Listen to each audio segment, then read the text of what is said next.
Hello everyone, welcome back to our channel. In today's video, we're going to show you how to download the Stripe app on your smartphone. Stripe is an online payment processing and credit card processing platform for businesses.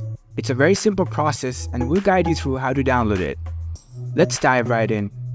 First of all, unlock your phone and make sure you are connected to the internet, and find the App Store if you're using an iPhone or the Google Play Store if you are using an Android. Here I'm on my Android phone, so I'll go on and open my Google Play Store.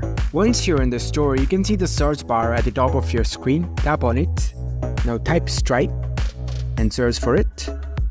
You'll see the Stripe app appear in the search results. Look for the official app. It should have this logo.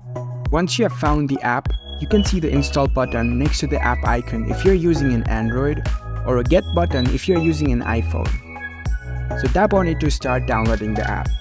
The download process might take a few moments depending on your internet speed.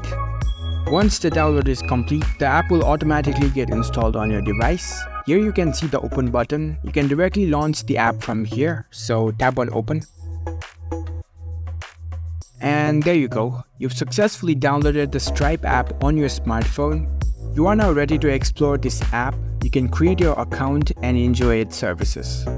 If you found this video helpful, don't forget to give it a thumbs up and subscribe to our channel for more tech tips. Thank you for watching.